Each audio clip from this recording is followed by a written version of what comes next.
PM Modi ने यशोभूमि के पहले फेज का किया उद्घाटन। यह एशिया का सबसे बड़ा कन्वेंशन और एक्सपो सेंटर। मेट्रो से पहुंचे कामगारों से मिले पीएम।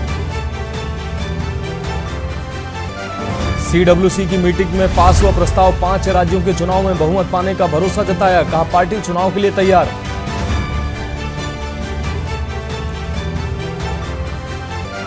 मुख्यमंत्री योगी ने पीएम विश्वकर्मा योजना का किया शुभारंभ। कहा प्रधानमंत्री मोदी नए भारत के शिल्पी।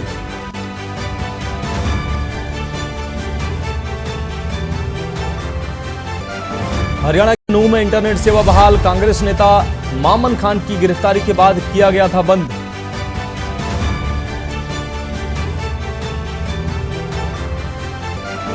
जम्मू कश्मीर में सुरक्षा बलों का सर्च ऑपरेशन जारी। आतंकियों की तलाश में ड्रोन से की जा रही निगरानी। अब तक 3 आतंकी हो चुके हैं ढेर। और श्रीलंका को 50 रन पर समेटने के बाद महज 37 गेंदों में जीता भारत। 8वीं बार एशिया कप पर कब्जा जमाया। आप देख रहे हैं के न्यूज, खबरों का सारथी। नमस्कार, देश की बात में आपका स्वागत है। मैं हूं मनोज मानस। रुक करेंगे खबरों का। देश भर में प्रधानमंत्री नरेंद्र मोदी के जन्म दिवस धूमधाम के साथ मनाया जा रहा है। आपको बता दें, पीएम मोदी अब 73 साल के हो गए हैं। इस मौके पर भाजपा इसे एक जश्न के रूप में मना रही है। इसी क्रम में दिल्ली के रोहिणी इलाके में पीएम मोदी के समर्थन में एक सिग्नेचर अभियान चलाया गया, जहां हर उम्र और हर वर्ग के लोगों ने अपने हस्ताक्षर कर प्रधानमंत्री मोदी के सम्मान में उनके जन्म दिवस पर अपनी भागीदारी दिखाई। दरअसल दिल्ली के रोहिणी स्थित जापानी पार्क में रविवार को प्रधानमंत्री नरेंद्र मोदी के जन्म दिवस पर भाजपा द्वारा फिट इंडिया के तर्ज पर एक विशेष कार्यक्रम आयोजित किया गया। इस मौके पर रोहिणी से भाजपा विधायक विजेंद्र गुप्ता की उपस्थिति में तमाम भाजपा कार्यकर्ताओं ने केक काटकर 73 किलो मिठाई का वितरण किया, क्योंकि 73वां ये जन्मदिन था प्रधानमंत्री का।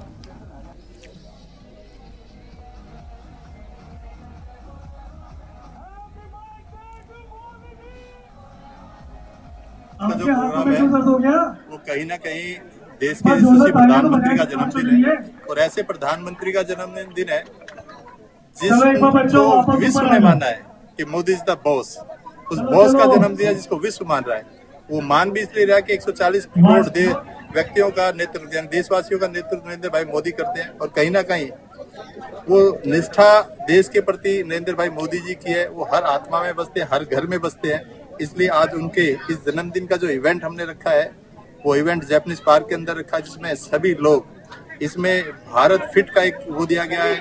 कहीं ना कहीं अपने कल्चर को देखते हुए इस्कॉन वालों को भी बुलाया गया है, क्योंकि हम धर्म स्थापना वाले लोग हैं।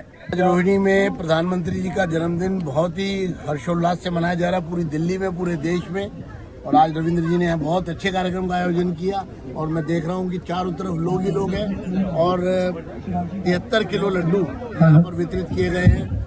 यहाँ पर केक कटिंग सेरेमनी हुई है, यहाँ पर सेल्फी पॉइंट बनाया गया, मोदी जी का लोग फोटो खिंचवा रहे हैं और हार्दिक बधाई दे रहे हैं उनको अपने हस्ताक्षर देकर। तो मैं समझता हूँ कि आज हम मोदी जी के जन्म दिवस के अवसर पर उनकी दीर्घायु की कामना करते हैं, उनके शतायु होने की कामना करते हैं, और देश को इसी तरह आगे बढ़ाते रहें, और देश की सेवा करते रहें, देश का नेतृत्व करते रहें। देश के बाद में अगली खबर कुरुक्षेत्र से है। देश के प्रधानमंत्री नरेंद्र मोदी के जन्मदिवस के उपलक्ष्य में भाजपा युवा मोर्चा के जिला अध्यक्ष रूबल शर्मा के द्वारा जिले की 3 विधानसभा में विशाल रक्तदान शिविर का आयोजन किया गया। थानेसर की विधानसभा में लगाए गए विशाल रक्तदान शिविर में भाजपा जिला अध्यक्ष रवि बतान ने मुख्य रूप से शिरकत किया और रक्तदान भी किया। वहीं इस रक्तदान शिविर में महिलाओं ने भी आगे आकर रक्तदान किया। भाजपा जिला अध्यक्ष रवि बतान के साथ भाजपा के जिले के महामंत्री जसविंदर सैनी और भाजपा युवा मोर्चा के अन्य कार्यकर्ताओं ने भी बढ़ चढ़कर रक्तदान किया।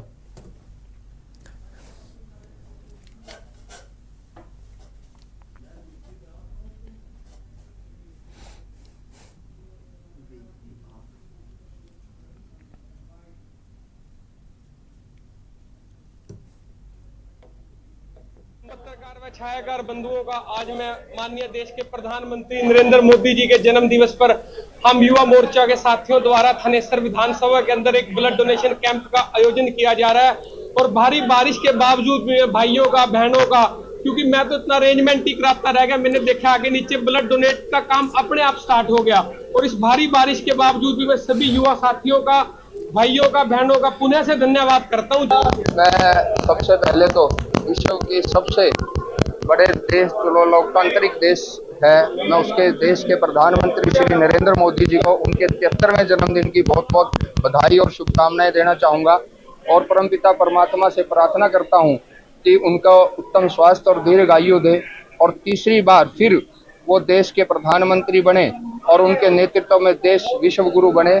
तो एक बार पुनः माननीय प्रधानमंत्री जी को जन्म दिवस की बहुत बहुत बधाई और शुभकामनाएं। आज विश्व के सबसे मजबूत व्यक्ति श्री नरेंद्र मोदी जी, भारत के यशस्वी प्रधानमंत्री, उनका जन्मदिन है।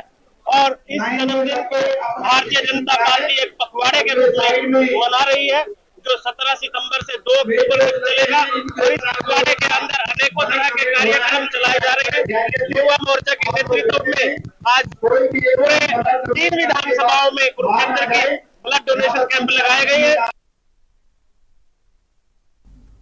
अब बात अगली खबर की। कुरुक्षेत्र से अगली खबर है। पूर्व मंत्री और कांग्रेस के वरिष्ठ नेता अशोक अरोड़ा के आवास पर इन दिनों कांग्रेस पार्टी में शामिल होने और उनके समर्थन का ऐलान करने वालों की तादाद बढ़ती जा रही है। इसी कड़ी में आज कांग्रेस नेता परवीन दयालपुर की अगुवाई में अब गांव दयालपुर के बाजीगर समाज के करीब 50 युवाओं ने पूर्व मंत्री अशोक अरोड़ा को समर्थन देने का ऐलान किया है। इस मौके पर अशोक अरोड़ा ने सभी युवाओं को कांग्रेस में शामिल किया। इस मौके पर बोलते हुए पूर्व मंत्री अशोक अरोड़ा ने कहा कि प्रदेश में कांग्रेस की लहर है और आने वाला समय कांग्रेस का है, जिसके चलते अब दिन प्रतिदिन लोग भाजपा और जेपी, आपको बता दें जेजीपी से किनारा कर रहे हैं। कांग्रेस पार्टी जिंदाबाद जिंदाबाद जिंदाबाद, राहुल गांधी जिंदाबाद जिंदाबाद, अशोक अरोड़ा जिंदाबाद। देखिए, आज हरियाणा प्रदेश और इस देश के लोग बदलाव चाहते हैं, क्योंकि मौजूदा सरकार हर मोर्चे पे विफल रही है। विशेष रूप से आज देश का जो युवा है, जिस युवा ने इस उम्मीद के साथ हर हर मोदी घर घर मोदी कराता कि उनको रोजगार मिलेगा, और मोदी साहब भी कहते थे 2 करोड़ लोगों को रोजगार देंगे, परंतु आज लोग बच्चे रोजगार ना मिलने की वजह से आज नशे की तरफ जा रहे हैं। इस देश से पलायन करने पर मजबूर हैं, अपनी धरती माता को छोड़ने पर मजबूर हो रहे हैं, और लोग बदलाव चाहते हैं। विकल्प जो है केवल कांग्रेस पार्टी है।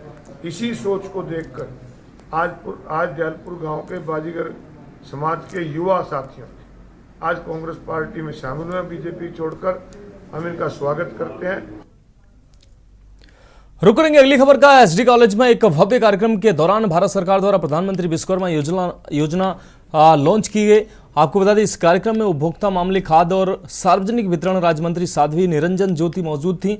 उन्होंने मुख्य अतिथि के रूप में शिरकत की। अंबाला पहुंचने पर मुख्य अतिथि का साल उड़ाकर उनका स्वागत किया गया और इस मौके पर उपायुक्त डॉक्टर सालीन, अंबाला एसपी जगनदीप सिंह रंधावा व अन्य प्रशासनिक अधिकारी मौजूद रहे। कार्यक्रम की शुरुआत दीप प्रज्वलित कर की गई। इस मौके पर प्रधानमंत्री द्वारा वीसी के माध्यम से इस योजना का शुभारंभ किया गया। महत्वपूर्ण कार्यक्रम में सबसे पहले मैं भगवान विश्वकर्मा जयंती की आप सबको बहुत बहुत ढेर सारी शुभकामना देती हूँ। और आज का दिन देश के ही नहीं, विश्व के सर्वमान्य नेता, भारत के गौरव, यशस्वी प्रधानमंत्री जी का भी जन्मदिन है। इसकी भी मैं आप सबको बहुत बहुत शुभकामना देती हूँ। आज के इस कार्यक्रम में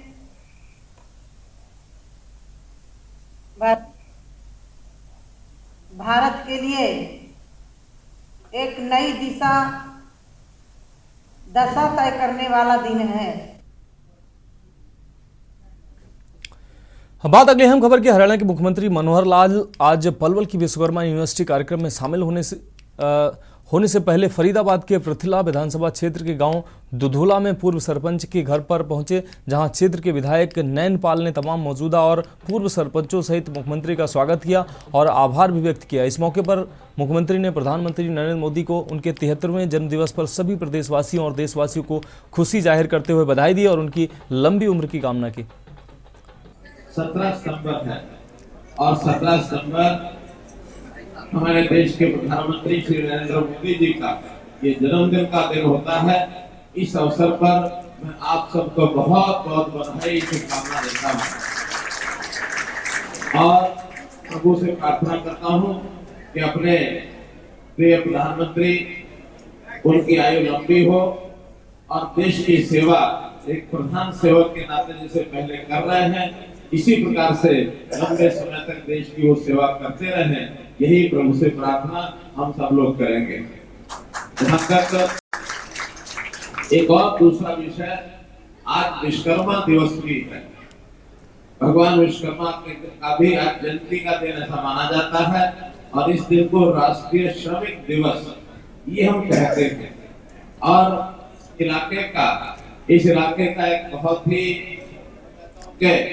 एक सौभाग्य का विषय है कि भगवान विश्वकर्मा के नाम से एक जो विश्वविद्यालय कौशल विद्यालय जिसको हमने यहाँ शुरू किया और जिसके लिए रुक करेंगे अगली खबर का। देश के प्रधानमंत्री नरेंद्र मोदी के 73वें जन्मदिवस के उपलक्ष्य में आज सुबह सवेरे कैबिनेट मंत्री मूलचंद शर्मा ने वल्लभगढ़, आपको बता दें सुबह कैबिनेट मंत्री मूलचंद शर्मा ने वल्लभगढ़ में 3 किलोमीटर लंबे नवनिर्मित दादा पोता ट्रैक के दोनों ओर 11,000 औषधीय पौधे लगाने की शुरुआत की और साथ ही साथ झाड़ू उठाकर मेगा सफाई अभियान की भी शुभारंभ किया। इस मौके पर तमाम धार्मिक सामाजिक संगठन और स्थानीय सैकड़ों लोगों ने पहुंचकर इस मुहिम में हिस्सा लिया और प्रधानमंत्री के जन्मदिवस को मनाया और उनके स्वस्थ जीवन और दीर्घायु की कामना की।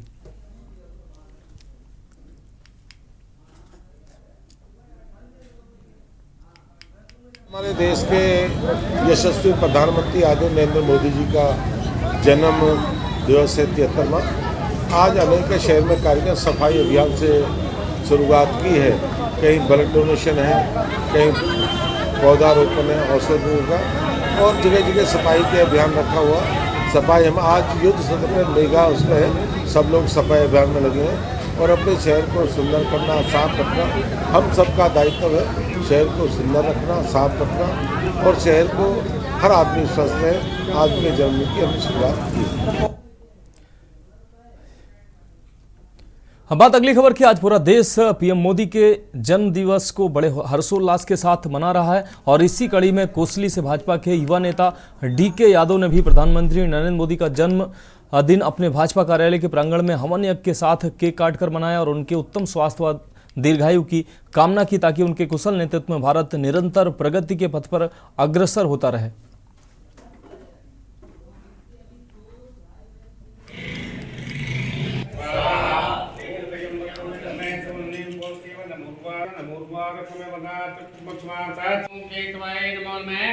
ओम सुनागेता हरिओ नमो नमः। ओम जय संपूर्ण एकाचरण शिशिमावयम शिवाय नमो नमः। ओम नमः संभवाय जय मनवस्कराय जय वस्त्राय क्षेत्राचरण शिवाय नमो नमः। शिव सोम धर्मो शिव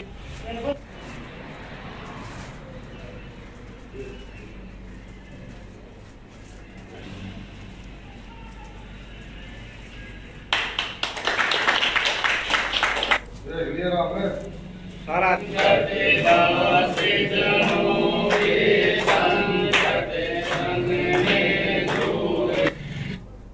रुक करेंगे अगली खबर का, जहां आज पूरा देश प्रधानमंत्री नरेंद्र मोदी के जन्मदिवस को बड़ी धूमधाम के साथ अलग अलग तरीकों से मना रहा है। वहीं इस अवसर पर हरियाणा सरकार के पूर्व कैबिनेट मंत्री विपुल गोयल ने सेक्टर 16 स्थित अपने कार्यालय पर मेगा ब्लड डोनेशन कैंप लगाकर पीएम के जन्मदिवस को मनाया। इस मौके पर भारी संख्या में युवाओं ने स्वेच्छा से अपनी बाहें फैलाकर रक्तदान किया ताकि वह रक्त जरूरतमंदों के काम आ सके। सेक्टर 16 स्थित हरियाणा सरकार के पूर्व कैबिनेट मंत्री विपुल गोयल ने कार्यालय में आज प्रधानमंत्री नरेंद्र मोदी के जन्मदिवस को मेगा ब्लड डोनेशन कैंप लगाकर मनाया।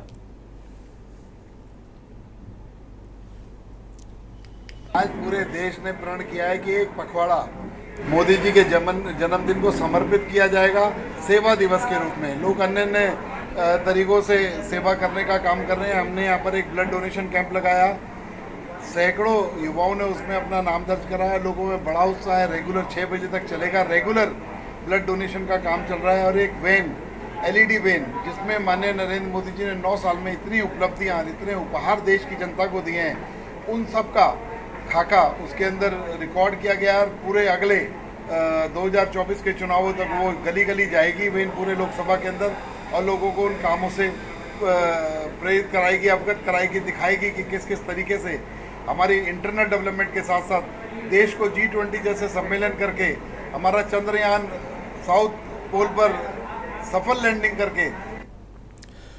रुक रहेंगे अगली खबर का। गांव हेलवा में 2 साल पहले एक बुजुर्ग दंपति का कच्चा मकान गिर गया था, जिसको बनवाने को लेकर बुजुर्ग दंपति सरकार व प्रशासन कई वर्षों से लगातार चक्कर काट रहे हैं, लेकिन कहीं भी अब तक उनकी सुनवाई नहीं हो रही है। आज बुजुर्ग दंपति व ग्रामवासियों ने रोष जताते हुए सरकार व प्रशासन से मांग करते हुए कहा कि बुजुर्ग दंपति का मकान बनवाया जाए, क्योंकि वह इतने समर्थ नहीं है कि वह अपना मकान बना सके। इनके पास कोई औलाद भी नहीं है। पिछले 2 वर्षों से उनका घर का पूरा सामान गांव की पंचायत में रखा हुआ है, पंचायत घर में रखा हुआ है। बुजुर्ग दंपति पर दोहरी मार पड़ रही है।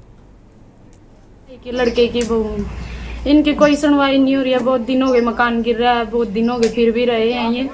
कोई भी ना, इनके पास कोई बच्चा है, दोनों बीमार हैं, ना इनके पास दवाई के पैसे हैं, कुछ नहीं है। मकान की मरम्मत के लिए कोई पैसे दिए जाए बस। शेर रुद्राराम जी, इसकी काड़ी तक भी सुनाई को नहीं हुई है। ये बेचारा बहुत गरीब और 2 जी बीमार हैं। यहाँ हमारी प्रशासन तय भी और पूरे समाज तय ये कोशिश है कि इनका बढ़ चढ़ कर ये मकान है, इनकी ज़िंदगी बचाई जा सके, क्योंकि किसी भी टाइम कुछ भी हादसा हो सके जी। यही कहना था जी, इनका जितना भी योगदान हो सके सरकार की तरफ से तो ये करे जावे। 20 साल तक मैं धक्के खा रहा जी, कागज लेकर नहीं बदल, तो ये मकान गिर रहा 2 साल हो गई, तो कोई सुनाई नहीं हो रही। सारा जगह जा लिया, कल क्षेत्र जा, पेवा जा जी। आज 20 साल हो मैंने फिर दाने जी, कोई सुनाई नहीं हो रही, ना सरपंच की सुनाई, ना कहीं की सुनाई। कड़ी जड़ा सी कहें जो उठा चले जा, बेस परेशान हो रहे हैं। तो आप प्रशासन से क्या मांग करते हैं? प्रशासन से मैंने कह रहा भी छत पवा दे, मरम्मत पवा दे, कॉलोनी हवा कॉलोनी पवा दे। में तो कुछ नहीं है कर जी, मेरे घर बार सब गिरा पड़ा, कोई नहीं है मेरे तो। माता की दया से सुन लो बाबा जी, कुछ नहीं है मेरे तो बस। कोई नहीं सुनाई हो रही तो, कोई दिक्कत। बढ़ेंगे अगली खबर की ओर। रेवाड़ी के ऐतिहासिक हुड्डा ग्राउंड, जहां आज से 10 साल पहले प्रधानमंत्री नरेंद्र मोदी ने एक ऐतिहासिक रैली कर अपने प्रधानमंत्री बनने का कदम रखा था और सैनिकों के लिए 1 रैंक 1 पेंशन की एक बड़ी घोषणा की थी। इस घोषणा को पूरा न करने और 1 रैंक 1 पेंशन 2 के अंदर विसंगतियों को दूर न करने के चलते पूर्व सैनिकों का गुस्सा 7वें आसमान पर है। पूर्व सैनिकों ने आज रेवाड़ी के उसी हुड्डा ग्राउंड में से एक महारैली का आयोजन किया है, जिसके अंदर न केवल हरियाणा बल्कि यूपी, पंजाब और अन्य राज्यों से पूर्व सैनिक पहुंचे और प्रधानमंत्री को अपना किया हुआ वादा याद दिलाने का प्रयास किया। ये सैनिक एकता की रैली है। देश के कोने कोने से जो है हमारे जवान इकट्ठे हुए हैं, क्योंकि आज से 10 साल पहले इसी मैदान से माननीय प्रधानमंत्री जी ने जो है एक इन सैनिकों को विश्वास दिलाया था कि जब हमारी सरकार बनेगी तो हम 1 रैंक 1 पेंशन का जो है मुद्दे को सॉल्व करेंगे और आपकी मांगों को मानेंगे। आज 10 साल हो गए हैं, उन्होंने ना तो इस 1 रैंक 1 पेंशन की विसंगतियों को दूर किया और ना ही इसको पूर्ण तरीके से लागू किया।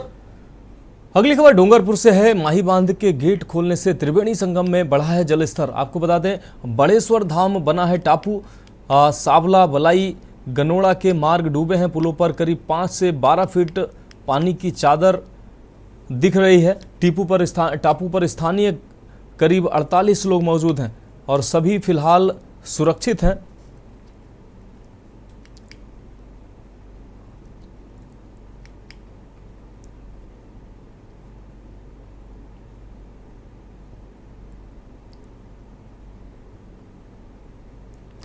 तो बेड़ेश्वर धाम बना है टापू। आपको बता दें, सावला, बलाई ये वो जगह है। पुलों पर करीब 5 से 12 फीट ऊपर पानी चलता दिखाई दे रहा है। तो टापू बना है स्थानीय पूरा क्षेत्र माही बांध के गेट खोलने से त्रिवेणी संगम में बाढ़ का पानी बढ़ा है, जिससे जलस्तर काफ़ी बढ़ गया है। बेड़ेश्वर धाम टापू बन गया है, कई आसपास के क्षेत्र डूब गए हैं। पुलों पर करीब 5 से 12 फीट पानी ऊपर चल रहा है।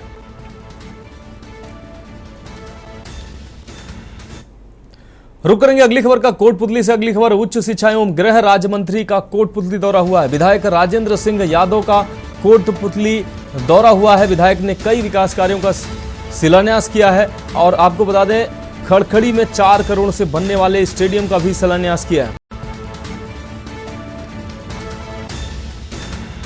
तो विधायक ने कई विकास कार्यों का शिलान्यास किया है।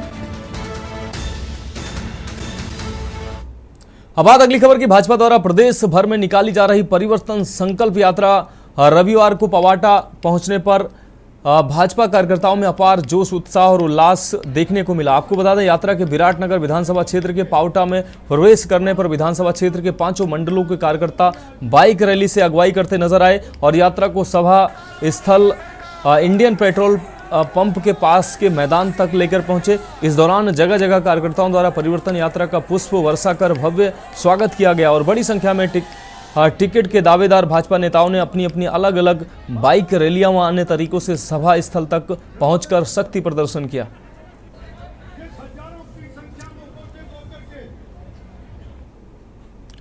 तो देश की बात में वक्त एक ब्रेक का है, जल्द हाजिर होंगे। आप देख रहे हैं के न्यूज, खबरों का सारथी। ब्रेक के बाद देश की बात में एक बार फिर से आपका स्वागत है। बढ़ेंगे अगली खबर की ओर। बीजापुर से अगली खबर है। सीएम बघेल का 1 दिवसीय बीजापुर प्रवास। आपको बता दें जिले को 504 करोड़ से अधिक की धनराशि की सौगात दी गई है। 1 दिवसीय प्रवास के दौरान 18 सितंबर को यह प्रवास प्रस्तावित है। 200 से अधिक विकास कार्यों की सौगात देंगे सीएम। तो मुख्यमंत्री बघेल का 1 दिवसीय प्रवास 200 से अधिक विकास कार्यों की सौगात देंगे। सीएम बघेल का 1 दिवसीय बीजापुर प्रवास। आपको बता दें 504 करोड़ की योजनाओं की सौगात बीजापुर को देंगे।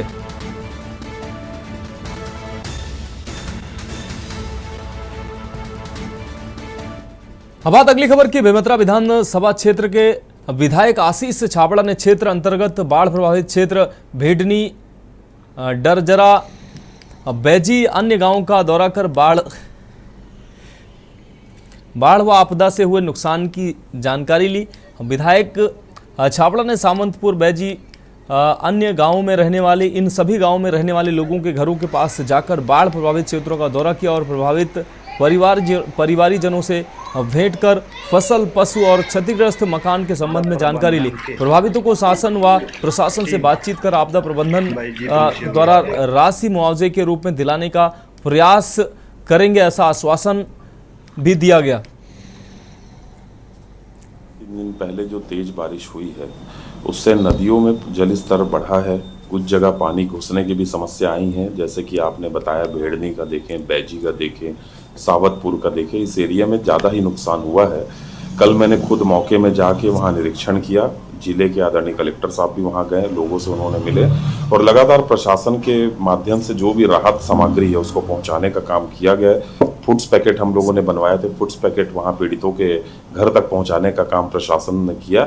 लगातार प्रशासन सक्रिय हुआ है और लोगों को राहत देने का काम किया है और आज जल स्तर अब नीचे हुआ है। नदी का पानी लगातार डाउन लेवल पे है और आने वाले समय में जल्द वहाँ लोगों को समस्या से राहत मिलेगी। रुक अगली खबर का। हसडीहा दुमका स्टेट हाईवे पर हसडीहा स्थित इंडिया वन एटीएम के समीप टैंकर के टक्कर से मैजिक चालक गंभीर रूप से जख्मी हो गया। आपको बता दें चालक को पुलिस के द्वारा इलाज के लिए अस्पताल में भर्ती कराया गया। केंद्र सरैया हाट पहुंचाया गया। टैंकर दुमका के रास्ते हसडीह की ओर आ रहा था। वहीं मैजिक चालक वाहन में चावल लोड कर दुमका की ओर जा रहा था। जैसे ही मैजिक हसडीह दुमका रोड स्थित इंडिया वन एटीएम के पास पहुंची, सामने से आ रहा टैंकर ने मैजिक में जोरदार टक्कर मार दी, जिससे मैजिक के परखच्चे उड़ गए।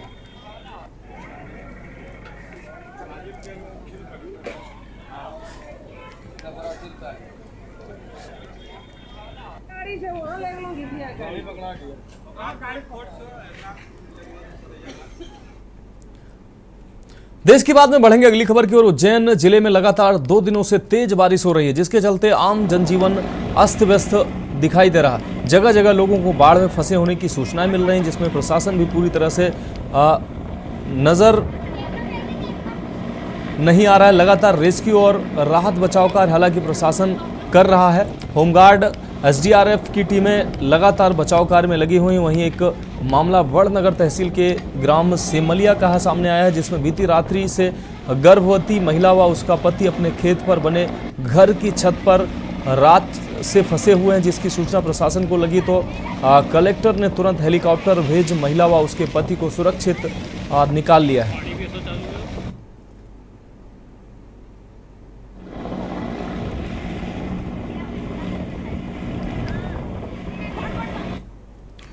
अगली खबर औरैया से है। औरैया में टूरिस्ट बस में ट्रक ने जोरदार टक्कर मारी है। खड़ी बस में पीछे से टक्कर मारी है, जिससे 1 दर्जन से अधिक सवार यात्री घायल हुए हैं। सूचना पर पहुंची पुलिस ने घायलों को अस्पताल भेजा है। यह औरैया से अहम खबर दिखा रहे हैं। आपको बता दें, टूरिस्ट बस में जोरदार भिड़ंत हुई है। सूचना पर पहुंची पुलिस ने घायलों को अस्पताल भेजा है। औरैया में टूरिस्ट बस में ट्रक ने जोरदार टक्कर मारी। इस दौरान कई सवारियां घायल हुई हैं, जिनको अस्पताल में पहुंचाया गया। पुलिस ने मौके पर पहुंचकर घायल व्यक्तियों को अस्पताल पहुंचाया है।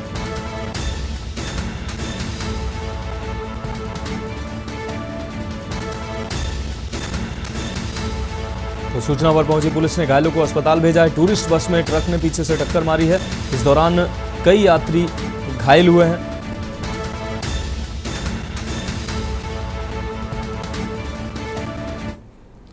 देश की बात में अगली खबर लखनऊ से है। घनी आबादी में हुआ है जोरदार ब्लास्ट। आपको बता दें, मसाला फैक्ट्री में ये ब्लास्ट हुआ है। आसपास के लोगों में हड़कंप मच गया। पुराने लखनऊ की मसाला फैक्ट्री में ये ब्लास्ट हुआ है। जोरदार ब्लास्ट में 3 लोग बुरी तरह से घायल हुए हैं। तो इस वक्त की ये अहम खबर लखनऊ से अपने दर्शकों को दिखा रहे हैं। जोरदार ब्लास्ट में 3 लोग बुरी तरह से जख्मी हुए हैं।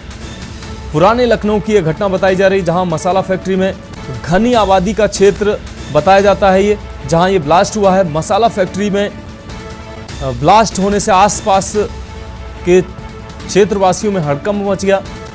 पुराने लखनऊ की मसाला फैक्ट्री में ये ब्लास्ट की घटना सामने आई है। तो लखनऊ से इस वक्त की अहम खबर, जोरदार ब्लास्ट में 3 लोग जख्मी भी हुए हैं।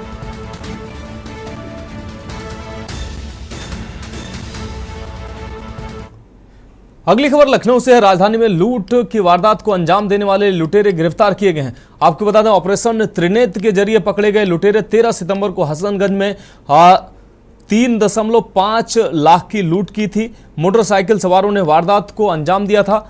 अब पुलिस की गिरफ्त में ये लुटेरे पुलिस की गिरफ्त में आए हैं। मोटरसाइकिल सवारों ने इस घटना को अंजाम दिया था।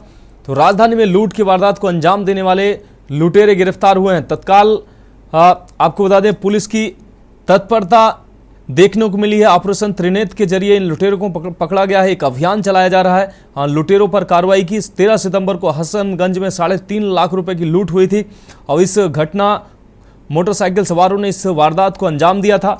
और अब पुलिस ने इस घटना का खुलासा किया है और आरोपियों को गिरफ्तार कर लिया है।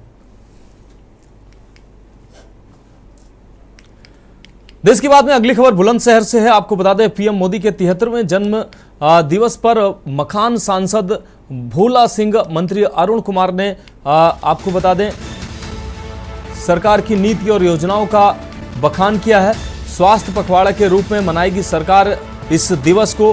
तो पूरे देश में जिस तरीके से भाजपा कार्यकर्ताओं, प्रधानमंत्री के चाहने वालों, प्रशंसकों ने बड़ी धूमधाम के साथ प्रधानमंत्री का जन्मदिवस मनाया है। ऐसे में तमाम बीजेपी कार्यकर्ताओं ने भी पीएम का जन्मदिन, पीएम मोदी के 73वें जन्म दिवस को धूमधाम से मनाया है। सांसद भोला सिंह, मंत्री अरुण कुमार सिंह ने बखान करते हुए कहा है कि सरकार की नीति और योजनाओं का बखान किया उन्होंने। प्रधानमंत्री के जन्म दिवस को स्वास्थ्य पखवाड़े के रूप में सरकार मनाएगी। तो बुलंदशहर से अहम खबर, पीएम मोदी के 73वें जन्म दिवस को स्वास्थ्य पखवाड़े के रूप में सरकार मनाएगी।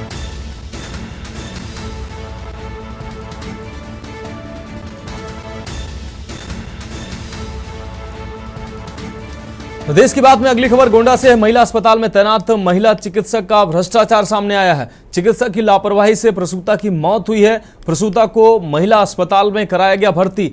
आपको बता दें, महिला चिकित्सक ने तीमारदार से कहा कि यहां व्यवस्था नहीं है, मेरे निजी नर्सिंग होम में सहारा हॉस्पिटल में मरीज ले चलो। महिला अस्पताल में तैनात डॉक्टर माधुरी त्रिपाठी पर यह आरोप लगा है। परिजनों का आरोप है कि नॉर्मल डिलीवरी के लिए 10,000 रुपए, फिर ऑपरेशन के लिए 30,000 रुपए, प्रसव के बाद पैदा हुई बच्ची। प्रसूता की हालत खराब होने पर चिकित्सक माधुरी त्रिपाठी ने मांगे 5 लाख रुपए। कुछ देर बाद प्रसूता की मौत हो गई। मौत के बाद प्रसूता को एम्बुलेंस से दूसरे नर्सिंग होम भेज दिया गया। नाराज परिजनों ने नगर कोतवाली में चिकित्सक माधुरी के खिलाफ तहरीर भी दी है।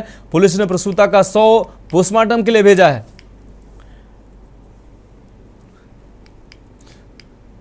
तो महिला डॉक्टर के भ्रष्टाचार का यह खुलासा हुआ है। चिकित्सक की लापरवाही से महिला की मौत हुई। अस्पताल में तैनात गए थे महिला हॉस्पिटल, ठीक है, वहाँ पे बोले कि टाइम ओवर हो गया है और हमारे बस की बात नहीं है, यहाँ से प्राइवेट लेकर चलो।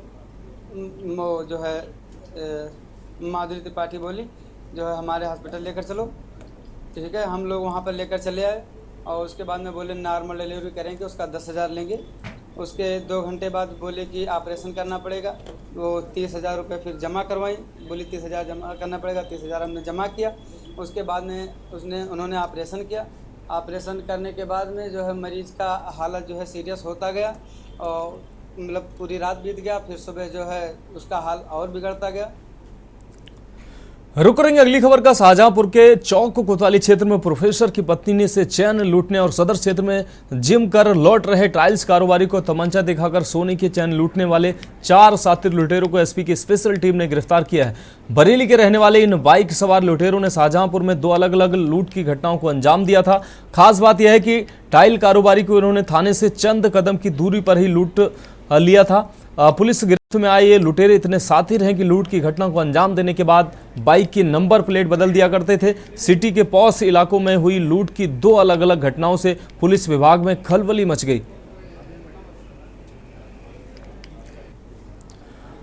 अब बात अगली खबर की। भारतीय किसान यूनियन के राष्ट्रीय अध्यक्ष चौधरी नरेश टिकैत का बड़ा बयान सामने आया है, जहां उन्होंने G20 पर बोलते हुए कहा कि विदेशी मेहमानों को सोने और चांदी के बर्तन में खाना खिलाया जा रहा है, लेकिन भारत में किसानों और मजदूरों को पत्तल भी नसीब नहीं हो रही है। उन्होंने कहा है कि किसान बर्बादी की तरफ जा रहा है। किसानों की लड़ाई भाकियू पूरी ताकत के साथ लड़ेगी। नरेश टिकैत ने किसानों से लखनऊ में होने वाली 18 सितंबर की महापंचायत में भारी भीड़ जुटाने का आह्वान किया है।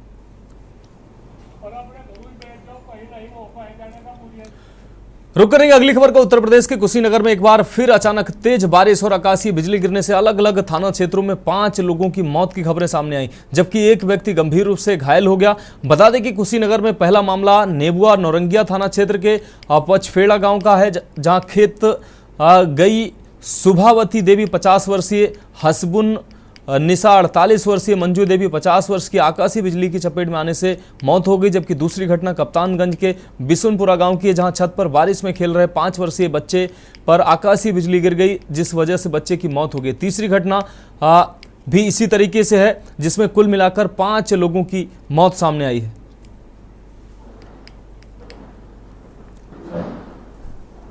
मेजर आशीष बहुत एक जैसे परिवार में आकर के पता लगा कि होनहार नौजवान।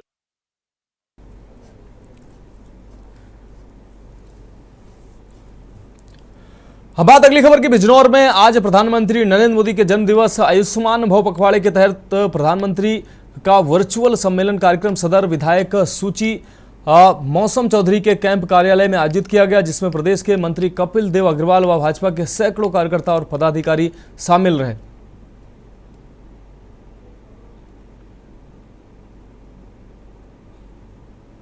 अब बात अगली खबर की। होशियारपुर में हुए एक दर्दनाक सड़क हादसे में काफी आपको बता दें तकी मोहल्ला नई आबादी के 2 युवकों की मौत की खबर सामने आई है। उन्हें अस्पताल में भर्ती कराया गया था। मृतक युवकों की पहचान शिवम सैनी और गुरप्रीत सिंह के रूप में की गई, जिनकी उम्र महज 22 साल बताई जा रही है और घायल युवक का नाम प्रिंस है।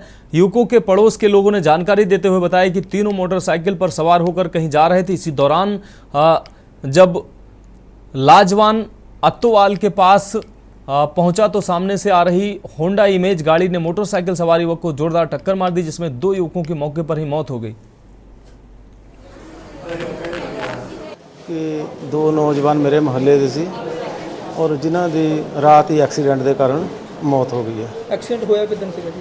ਇਹ ਰਾਤ ਹੋਇਆ ਜੀ। ਕਿੰਨੇ ਕੁ ਅੱਜ ਵਜੇ ਸੀ? ਮੇਰੇ ਖਿਆਲ 12 और 12:30 ਦੇ ਵਿੱਚ ਰਾਤ ਦੇ। ਨੌਜਵਾਨ ਕਿੱਥੋਂ ਕੰਮ ਤੋਂ ਆ ਰਹੇ ਸੀ? ਨਹੀਂ ਜੀ ਨਹੀਂ, ਇਹ ਕਿਸੇ ਕੰਮ ਵਾਸਤੇ ਫਗਵਾੜੇ ਵੱਲ ਨੂੰ ਜਾ ਰਹੇ ਸੀਗੇ ਰਾਤ ਨੂੰ ਮੋਟਰਸਾਈਕਲ ਤੇ ਸੀ ਤੇ ਇਹ ਆਪਣੇ ਜਗਰਾਤਾ ਸੀਗਾ, ਉੱਥੇ ਜਾ ਰਹੇ ਸੀਗੇ ਤੇ ਦੂਜੇ ਪਾਸੇ ਬੜੀ ਫਾਸਟ ਗੱਡੀ ਆਈ ਹੈ ਕਿ ਗੱਡੀ ਦੀ ਕੰਡੀਸ਼ਨ ਦੇਖਣ ਤੋਂ ਬਾਅਦ ਹੀ ਦੱਸ ਰਿਹਾ ਕਿ ਗੱਡੀ ਦਾ ਚੂਰਾ ਹੋ ਚੁੱਕਾ, ਗੱਡੀ ਦੇ ਬਲੈਡਰ ਤੱਕ ਖੁੱਲ ਚੁੱਕੇ ਆ, ਗੱਡੀ ਦੇ ਅੰਦਰੋਂ ਡਰਿੰਕਸ ਦੀਆਂ ਗਲਾਸ ਭੁਜੀਆ ਵਗੈਰਾ ਖਾਣ ਪੀਣ ਦਾ ਜਿਹੜਾ ਸਮਾਨ ਹੈ ਉਹ ਤੱਕ ਨਿਕਲਿਆ ਹੈ। ਜਿਹੜਾ ਕੀ ਪੂਰਾ ਮਾਮਲਾ ਸੀ? ਐਕਚੁਅਲੀ ਇੱਕ ਕਾਰ ਅਮੇਜ ਹੋਂਡਾ ਇਮੇਜ ਕਾਰ ਸੀ, ਇਹ ਲੜਕਾ ਚਲਾਉਂਦਾ ਪਿਆ ਸੀ, ਇਹਨੂੰ ਅਨੁਪਮ ਸ਼ਰਮਾ ਬੜੂਲੀ ਬ੍ਰਾਹਮਣਾ ਦਾ। ਇਹ ਆਪਣੀ ਮਦਰ ਨੂੰ ਛੱਡ ਕੇ ਆਇਆ ਸੀਗਾ ਰੇਲਵੇ ਸਟੇਸ਼ਨ ਫਗਵਾੜੇ ਤੇ ਪਤਾ ਹੀ ਲੱਗਾ ਕਿ ਜੋ ਸਰਕਮਸਟੈਂਸ ਹੈ ਕਿ ਕਾਰ ਕਾਫੀ ਤੇਜ਼ ਸੀ। ਇੱਧਰੋਂ 3 ਮੋਨੇ ਨੌਜਵਾਨ ਜਾ ਰਹੇ ਸੀ, ਸ਼ਿਵਮ ਸੈਣੀ, ਗੁਰਪ੍ਰੀਤ ਸਿੰਘ ਅਤੇ ਪ੍ਰਿੰਸ। ਇਹਨਾਂ ਦੇ ਵਿੱਚ ਉਹ ਕਾਰ ਵੱਜੀ ਆ ਤੇ 2 ਦੀ ਮੌਕਾ 'ਤੇ ਮੌਤ ਹੋ ਗਈ ਤੇ ਪ੍ਰਿੰਸ ਜਿਹੜਾ ਆ ਉਹ ਕਾਫੀ ਇੰਜਰਡ ਆ ਤੇ ਇਲਾਜ ਅਧੀਨ ਹੈ। बढ़ेंगे अगली खबर की ओर। रुड़की के सिविल लाइन कोतवाली क्षेत्र में पुलिस ने चेकिंग के दौरान 2 बाइक चोरों को गिरफ्तार किया है, जिनके पास से चोरी की 10 मोटरसाइकिलें और 1 ई-रिक्शा भी बरामद किया गया है। आपको बता दें कि पुलिस को काफी लंबे समय से क्षेत्र में बाइक चोरी की घटनाओं की सूचना मिल रही थी। वहीं पकड़े गए आरोपी यूपी के मुजफ्फरनगर के रहने वाले हैं। एसपी देहात स्वप्न किशोर सिंह का कहना है कि पकड़े गए आरोपियों के गैंग की तलाश की जा रही है, साथ ही दोनों आरोपियों का आपराधिक रिकॉर्ड भी खंगाला जा रहा है। वहीं आरोपियों से पूछताछ के बाद आपको बता दें न्यायालय के समक्ष पेश किया जा रहा है। फिलहाल अभी सभी पहलुओं की जांच पड़ताल जारी है। विभिन्न थाना क्षेत्रों में 2 पहिया वाहनों की चोरी पर अंकुश लगाने और पूर्व में पंजीकृत अभियोगों के अनावरण हेतु एसएसपी हरिद्वार सर के द्वारा निर्देश दिए गए थे। उसी क्रम में सीओ रुड़की के निकट पर्यवेक्षण में और इंस्पेक्टर सिविल लाइन के नेतृत्व में टीम के द्वारा उल्लेखनीय सफलता हासिल करते हुए 2 अभियुक्तों आरिफ पुत्र शहीद निवासी खालापर मुजफ्फरनगर और अमजद पुत्र खलील निवासी मुजफ्फरनगर को गिरफ्तार करने में सफलता हासिल की गई, जिनकी निशानदेही पर 10 चोरी की मोटरसाइकिलें और 1 ई-रिक्शा बरामद किया गया है। मुख्य रूप से ये लोग नशे के शिकार हैं और अपनी आवश्यकताओं की पूर्ति के लिए ये चोरी की घटनाएं करना इन्होंने स्वीकार किया है। इनके आपराधिक इतिहास के संबंध में अन्य सरहदी थानों और जनपदों से जानकारी एकत्र की जा रही है और अन्य विवेचनात्मक कार्रवाई प्रचलित है। अब बात अगली खबर की। रुड़की के बेड़रा ग्राम प्रधान सचिन कुमार मेहवड़ खुर्द जिला पंचायत सीट से उनकी रिश्तेदार जिला पंचायत सदस्य सपना चौधरी समेत लगभग 10 लोगों के खिलाफ सीजीएम कोर्ट के आदेश पर सिविल लाइन कोतवाली पुलिस ने मुकदमा दर्ज किया है। सचिन और उनकी साली सपना चौधरी पर पंचायत चुनाव के दौरान फर्जी दस्तावेज तैयार कर नामांकन पत्र में तथ्य छुपाकर अधिकारियों को भ्रमित करने का गंभीर आरोप लगा है। वार्ता मैंने इसलिए बुलाई गई है, काफ़ी मेहनत के बाद में बेड़ला प्रकरण का मुख्य आरोपी भी है और साजिशकर्ता, जिसकी वजह से काफ़ी कुछ घटना हो जाने के बाद भी आज तक पुलिस ने उसके खिलाफ कोई कार्रवाई नहीं की, सचिन प्रधान के। और मैं सिर्फ तथ्यों के आधार पर कोर्ट के द्वारा उसके खिलाफ एक मुकदमा अपराध संख्या 564, जिसमें उसके सारे फ्रॉड के काम तथ्यों के साथ मैंने कोर्ट में पेश किया। कोर्ट का आदेश से बड़ी मुश्किल से मुकदमा पंजीकृत रात हो पाया। अब बात अगली खबर की। कुमाऊं के सबसे बड़े हल्द्वानी सुशीला तिवारी अस्पताल में विश्वविख्यात हृदय और फेफड़े के विशेषज्ञ डॉक्टर राहुल चंदोला अब मरीजों को देखेंगे। अब तक कुमाऊं मंडल में हृदय और फेफड़े से संबंधित गंभीर बीमारियों के लिए लोगों को दिल्ली, लखनऊ और बरेली जाना पड़ता था, लेकिन पहली बार हल्द्वानी के सुशीला तिवारी राजकीय मेडिकल कॉलेज में विश्वविख्यात हृदय और फेफड़ा रोग विशेषज्ञ डॉक्टर राहुल चंदोला महीने में 2 दिन यहां मरीज को देखेंगे और आर्थिक रूप से कमजोर मरीजों का इलाज उच्च स्तर पर भी किए जाने को लेकर हंस फाउंडेशन की मदद से करने की उन्होंने सराहनीय पहल की है। यूएसए सहित यूरोप और अन्य देश के बड़े अस्पतालों में पिछले 20 सालों से सैकड़ों जटिल ऑपरेशन कर चुके डॉक्टर राहुल चंदोला का कहना है कि वह उत्तराखंड के ही रहने वाले हैं और पहाड़ से जुड़े होने के कारण पहाड़ के लोगों के बीच में हृदय और फेफड़े जैसे गंभीर प्रत्यारोपण की गंभीर समस्याओं को दूर करने के लिए उन्होंने यह पहल की है। आगे उसको आगे प्रोसीड करने की बहुत ज़्यादा ज़रूरत है। देखिए ऐसा है, मैं उत्तराखंड से ही हूँ, मैं एक हार्ट सर्जन हूँ और हमारा स्पेशलाइजेशन जो है हार्ट और लंग के जितने भी जटिल ऑपरेशंस हैं, जितने भी जटिल प्रोसीजर्स हैं, उसमें हमारा स्पेशलाइजेशन है। एक ग्रुप है हमारा जो है institute of heart lung disease Delhi में, और इसमें जो है करीब जो है 50 लोगों की बड़ी टीम है और सभी जो है एक्सपर्ट्स जो हैं दुनिया भर के तमाम जो है ये सब अमेरिका, कनाडा, जर्मनी से जो है ट्रेंड एक्सपर्ट्स हैं। हमारी कोशिश है कि उत्तराखंड के मरीज़ों को जो है जो बेस्ट दुनिया की जो हार्ट लंग से रिलेटेड सुविधाएं हैं वो मिले। और क्योंकि मैं उत्तराखंड से हूँ, हमारे बहुत सारे मरीज़ जो हैं जिनको हमने ऑपरेशन किया है पिछले कई सालों में, ऐसे जो है करीब जो है 500-600 मरीज़ होंगे जिनका हमने जो है हार्ट का operation, bypass operation, valve replacements, aortic lung के अगली खबर बागेश्वर से है, जहां डेंगू का डंक लगातार गहराता ही जा रहा है। स्वास्थ्य विभाग की तमाम कोशिशों के बाद भी इस बीमारी का मच्छर कहर बरपा रहा है। ऐसा कोई दिन नहीं बीत रहा है जब डेंगू के नए मामले सामने नहीं आ रहे हैं। पहाड़ अक्सर डेंगू रोगों से अछूते रहते हैं, लेकिन मैदानी क्षेत्रों से यहां आ रहे लोगों के साथ ही बागेश्वर में भी डेंगू रोग दस्तक दे रहा है। अब तक 15 केस सामने आ चुके हैं, जिनमें 7 में डेंगू की पुष्टि हो चुकी है, लेकिन यहाँ के स्थानीय लोगों में डेंगू पॉजिटिव पाया जाना चिंताजनक विषय बना हुआ है। अभी बागेश्वर की बात करें तो जो लोकल मार्केट एरिया है या जो कोतवाली क्षेत्र है और जो कठायतवाड़ा, इस कुल मिला के अभी हमको 6 पॉजिटिव केस मिले हैं। 11 सैंपल हमारे हल्द्वानी गए थे जिसमें कि 6 पॉजिटिव आ चुके हैं और एट प्रेजेंट 2 पेशेंट एडमिट है हमारे डिस्ट्रिक्ट हॉस्पिटल में। 4 पेशेंट ठीक होकर अपने घर जा चुके हैं। तो इन 6 का हमने जब देखा तो 3 पेशेंट की तो ट्रेवलिंग हिस्ट्री निकली, लेकिन 3 पेशेंट जो लोकल के थे यहाँ निकले हैं, तो इसको लेकर के थोड़ा चिंता का विषय आया है। अब बात अगली खबर की। नई टिहरी जिला विकास समन्वय एवं निगरानी समिति की बैठक टिहरी सांसद माला राज्य लक्ष्मी शाह की अध्यक्षता में आयोजित की गई। बैठक में भारत सरकार द्वारा संचालित विभिन्न योजनाओं के अंतर्गत विभागीय कार्य योजनाओं की प्रगति की समीक्षा की गई। जिला कलेक्ट्रेट सभागार में आयोजित बैठक में सांसद द्वारा सर्वप्रथम प्रधानमंत्री फसल बीमा योजना के अंतर्गत किसानों को लाभान्वित करने में देश भर में मध्यम श्रेणी राज्य के अंतर्गत जनपद को दूसरा स्थान प्राप्त होने पर जिला प्रशासन को बधाई एवं शुभकामनाएं दी हैं।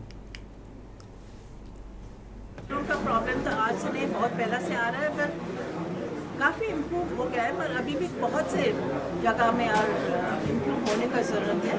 और ये भी नहीं कि सेंटर से बहुत ज़्यादा पैसा आए हैं और स्टेट भी दे रहे हैं, अपनी हेल्प कर रहे हैं, उसमें कोई बात नहीं है। मगर जो हमारे टावर के बाद जो कर रहे हैं, हमने जब से दिया है तब से भी अभी 2 साल 3 साल हो गए, अभी कोई टावर्स का वो काम नहीं हो पाया है। इसलिए मैंने अपना नाराज़गी जताई, क्योंकि ये होना चाहिए था। पहाड़ों में कनेक्टिविटी के बगैर काम नहीं होता है, और आजकल हर चीज़ कनेक्टिविटी और टेक्नोलॉजी से होता है।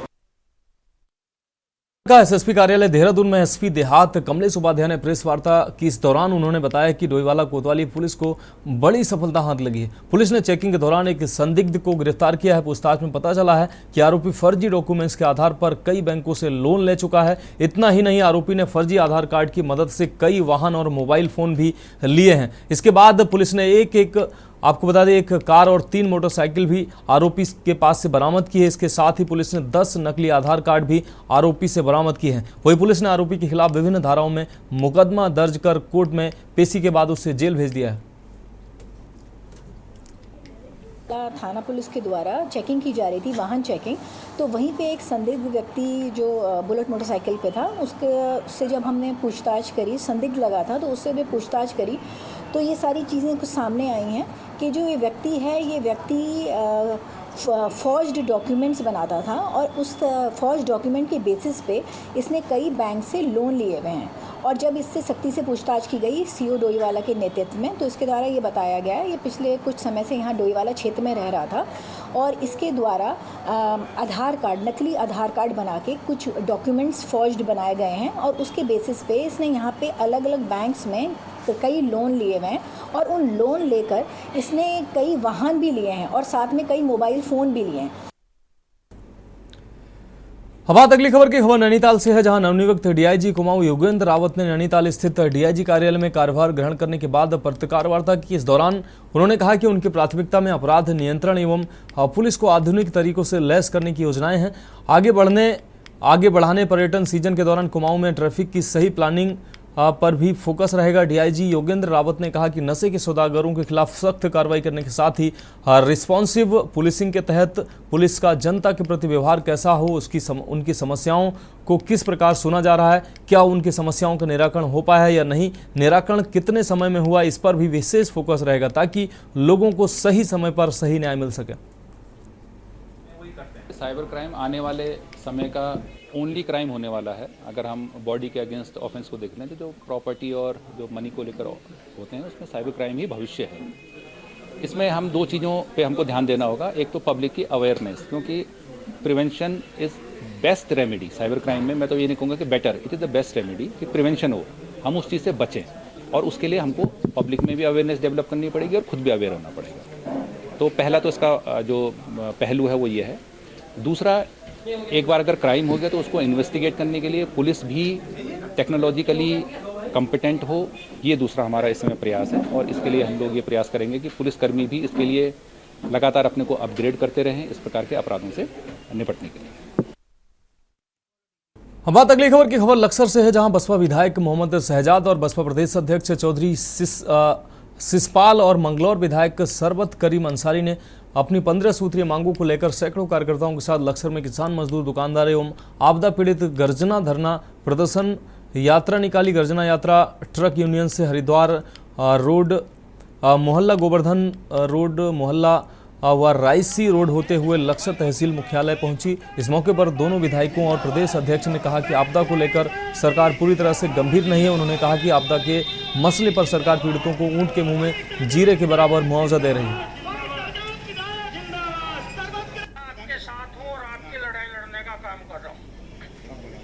माननीय विधायक जी हैं लक्सर के शहजाद जी, उन्होंने एक मुझे ज्ञापन दिया है जो माननीय मुख्यमंत्री जी को संबोधित है, जिसमें मुआवजे को लेकर कुछ मांगे रखी हुई है, आपदा को लेकर कुछ मांगे रखी हुई है और मेरे माध्यम से वो शासन को प्रेषित कर दिया जाएगा उचित माध्यम से। तो में जो है आपदा तो पूरे जिले में, लेकिन क्योंकि हम अपनी अपनी विधानसभाओं के विधायक हैं तो शहजाद भाई ने बड़ी मुस्तैदी से अपनी बात को रखी है, उसी तरीके से मैंने भी अपनी विधानसभा के लिए रखी। मेरे यहाँ जो है सर्वे अभी तक पूरा नहीं हो पाया, चेक तो बटे ही नहीं मेरे यहाँ अभी तक, बने ही नहीं मेरे यहाँ अब तक। तो इसको लेकर जो है मैंने बात रखी है, जो चेक नहीं बने उनको वो चेक बनने चाहिए, लोगों को जो है उसका लाभ मिलना चाहिए, जिससे जो है लोगों की जो परेशानियाँ वो दूर हों। आप इसमें माननीय विधायक भाई शहजाद के, ये एक ऐसा एक टेलर था, भाई शहजाद जी का एक टेलर था और आपने सभी की समस्या को, किसानों की, मजदूरों की, पटरी वालों की, ठेली वालों की, वो